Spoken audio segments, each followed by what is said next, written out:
সার্কের রিভাইভাল আপনি জানেন 2014 সালের পরের থেকে সার্কের কোনো মিটিং কোনো সামিট হয় নাই।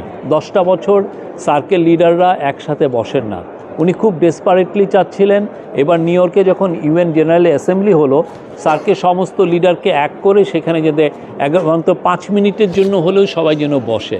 কিন্তু দেখা গেলো যে অনেকে ছিলেন না বা নরেন্দ্র মোদী এসে আগে চলে গেলেন, সেই জন্য এটা হয় নাই। বাট ওনার এটা খুবই ফরেন পলিসির, এটা আপনি বলতে পারেন যে একটা কি পার্ট হচ্ছে যে সার্কের রিভাইভাল করা। এবং সার্কের যদি রিভাইভাল হয়, সার্কের দেশগুলোর মধ্যে যদি হৃদ্যতাটা আবার হয়, তাদের মধ্যে যদি ইন্টারাকশনটা বাড়ে, তাহলে যেটা হবে কি এই আলাপগুলো খুব ইজিলি করা যায়। একটা সামিট হলো, সেই সামিটে দেখা গেলো এই আলাপগুলো সবাই মিলে করলেন।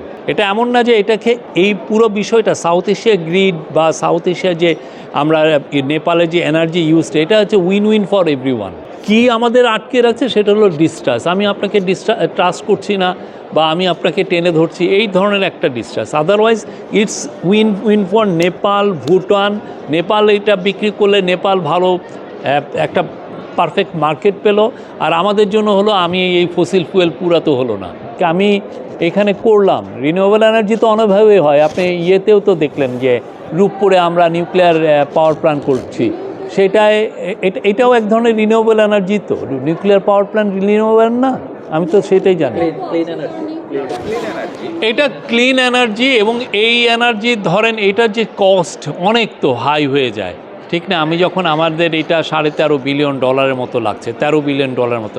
আমরা অন্যান্য ক্ষেত্রে রিনিউয়েবলের যেটা নেপালের যেটা হচ্ছে এখানে এখন অ্যাবান্ডান্স প্রচুর আছে, আর একটা হচ্ছে আমি চিপে আনতে পারছি। আমার কি লাগছে, নেপালের থেকে আমার সত্যিকার অর্থে বর্ডারের দূরত্ব মাত্র 40 মাইল। তা আমার একটা ভালো একটা গ্রিড লাইন থাকলে আমি এটা নিয়ে আসতে পারি। তো এখানে তো যেটা হচ্ছে যে আমাকে ইন্ডিয়ার মধ্যে দিয়ে আসতে হচ্ছে, সেই জায়গায় আসলে ট্রাস্টের বিষয়টা আসছে। আমার মনে হয় কি এই বিষয়টা আমরা এটাকে দেখছি হচ্ছে যে তার একটা জিনিস আছে, সেটা আমি নিয়ে আসতে পারলে এটা পুরো পৃথিবীতেই তো এটা আছে। আমরা এই পুরো ওয়ার্ল্ডই তো একটা ট্রেডের উপরে চলে। It's a kind of trade. আমি যে গার্মেন্টসটা বানাচ্ছি সেটা তুলা কি আমি তৈরি করছি? আমি তো গার্মেন্টসের তুলা আমি তৈরি করছি না। আমার তুলা উজবেকিস্তানতে আনতে হচ্ছে, আমার তুলো সাব সাহারান কান্ট্রিগুলোর থেকে আনতে হচ্ছে, অনেক ক্ষেত্রে ইউএসএর থেকে আনতে হচ্ছে।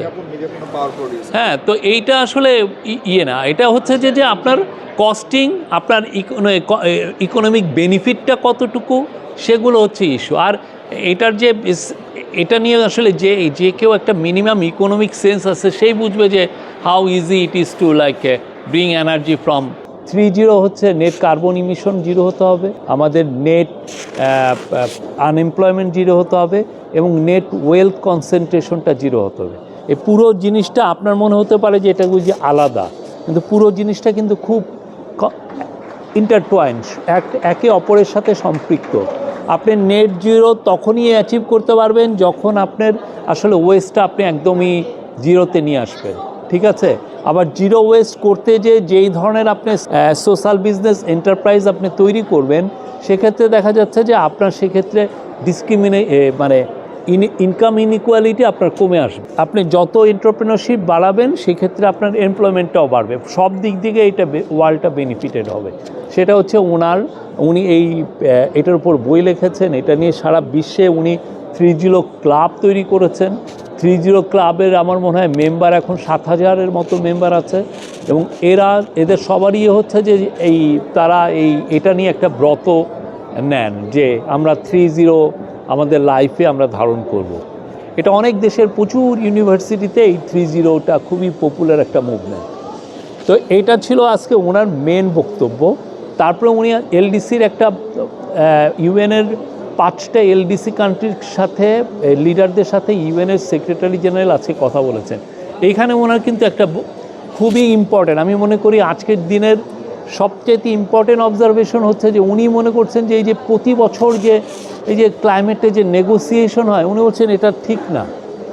এক ধরনের একটা হিউমিলিয়েটিং এবং একটা টাইম ওয়েস্টিং, মানে এক ধরনের ওয়েস্টিংও হয়, হিউমিলিয়েশনের বিষয়। আমি এখানে আসছি, আমি তার সাথে দিন দরবার করছি টাকা পয়সায়, কিন্তু আমরা তো জানি ক্রাইমটা কারা করেছে, আমরা তো জানি কার কারণে, কার সত্যি কথা অর্থে কার এই হ্যাবিটের কারণে এই ক্লাইমেট চেঞ্জটা হয়েছে, কারা এত বেশি ফসিল ফুয়েল পুড়েছে বা কারা এত বেশি কার্বন ইমিশন করছে যার জন্য আমার সমস্যা হচ্ছে, এটা নিয়ে প্রতি বছর এসে নেগোসিয়েশনের দরকার নাই।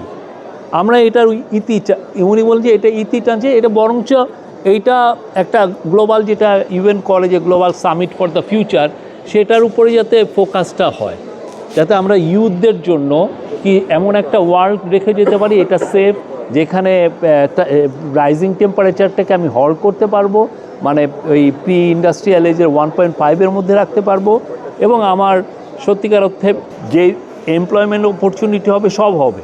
কিন্তু পুরো জিনিসটা এই কপের যে negotiation structured in a way, যে এটা একটা প্রতি বছর একটা নেগোসিয়েশন হয়, এক ধরনের হ্যাগলিং হয়, মানে হচ্ছে উনি এটারে বলছেন যে একটা ফিশ মার্কেটের মতো, আমি ফিশ মার্কেটে আসছি, এসে আমি নেগোশিয়েট করছি, হ্যাঁ, যে আমি এই মাছের দাম কত বা এটার আমি কতটুক এখান থেকে বেনিফিট পাবো এটা কিনলে বা ওইটা কিনলে, এই রকম অবস্থা। এটা নিয়ে উনি বলেছেন উনি এটা ফেভার করেন না, প্রতি বছর এই যে কপের এটা উনি জোরালোভাবে বলেছেন।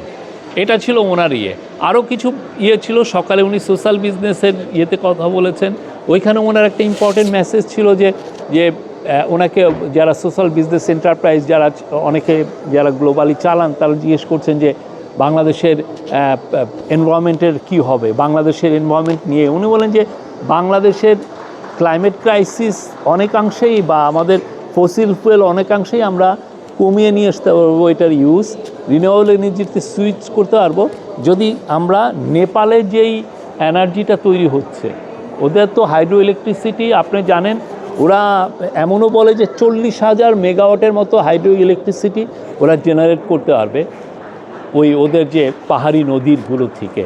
তো ওই জায়গাটা যদি আমরা হারনেস করতে পারি, সবাই মিলে যদি একটা সাউথ এশিয়ান গ্রিড করা যায়, নেপাল, ভুটানেরও এইটা আছে, তাহলে যেটা হবে যে আমরা যারা লোয়ার রিপারিয়ানে আছি, আমরা ইন্ডিয়া সবাই বেনিফিটেড হব। সেক্ষেত্রে আমার সত্যিকার অর্থে একটা খুব চিপ একটা রিনিউয়েবল এনার্জির সোর্স আমার অলরেডি দেয়ার। আপনি জানেন বাংলাদেশের ক্ষেত্রে কিছু কিছু প্রবলেম হয়, যেমন ধরেন এই রিনিউয়েবল এনার্জির অন্যান্য যেগুলো সোর্স আছে, যে সোলার বা আরেকটা কী জন্য এই উইন্ড, এগুলো বাংলাদেশের ক্ষেত্রে অনেকটা। আর সোলারের ক্ষেত্রে আমাদের মেন সমস্যা হচ্ছে আমাদের সেই জায়গাটাই নাই।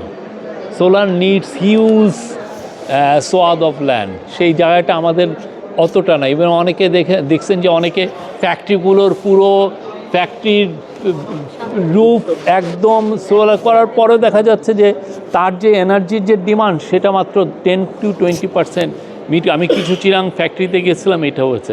তো আমরা যদি নেপালের থেকে আনতে পারি, কিন্তু এটার একটা মূল প্রবলেমটা হচ্ছে এখানে একটা ট্রাস্টের জায়গা আছে। আমার সাথে ইন্ডিয়ার সাথে নেপাল আর ভুটান, এদের সাথে একটা ট্রাস্টের জায়গা যদি আমরা তৈরি করতে পারি, সত্যিকার অর্থে কি দেয়ার আর উনিও বলছেন যে ইনভেস্টর আর দেয়ার, যারা ইনভেস্ট করবে, এবং আমরা এই নেপালের থেকে আনলে আমরা পুরো সাউথ এশিয়া জুড়ে আমরা সবাই বেনিফিটেড হব। এইগুলো হচ্ছিল আজকে ওনার মেন মেসেজ। একটু আগে উনি ইউথদের উদ্দেশ্যে কথা বললেন। এগেন ইউথ হচ্ছে, উনি বলছেন যে ইউথকে ঘিরে বাংলাদেশের ওয়ার্ল্ডের নিউ ইকোনমিক ফ্রেমওয়ার্কের কথা উনি বলেছেন, যে এইখানে ফ্রেমওয়ার্কে ইউথটাকে মোর ফোকাসড হবে। বাট ইউথদের সাথে এই মেসেজ দিতে যে দেখছেন যে ইউথরা অনেক টেক সাবি, but at the same time উনি অ্যালার্ট করলেন ইউথদেরকে এআই এর ইউজের বিষয়ে। উনি বলেন যে তোমরা হচ্ছে আলাদিনের সেই জিনি, তোমাকে টাচ করলে তুমি বের হয়ে অনেক কাজ করতে পারছো, কিন্তু এইটাকে তোমার সেই শক্তিমত্তা এটা করতে হলে তোমার ড্রিম করতে হবে। উনি মানুষকে ড্রিম করার বললেন। আর টেকনোলজির ক্ষেত্রে উনি বললেন যে এআই এর আর্টিফিশিয়াল ইন্টেলিজেন্স না, এটা অটোনোমাস ইন্টেলিজেন্সের উপরে উনি এটার উপরে টাচ করলেন, কথা বললেন। এবং এই ক্ষেত্রে কতটুকু উনি এটা বললেন যে আর্টিফিশিয়াল ইন্টেলিজেন্স মানে মানুষকে, হিউম্যান বিইংকে অবসোলিউটও করে ফেলতে পারে। তো এটার জন্য সেই ক্ষেত্রে আমাদের ইউথদের ভাবতে হবে আমরা এটা কতটুকু এটা নিয়ে সবাই মিলে ভাবনা চিন্তা করে যে আমরা আর্টিফিশিয়াল ইন্টেলিজেন্স কীভাবে ইউজ করব, এইটার উপরে ওনার ছিল।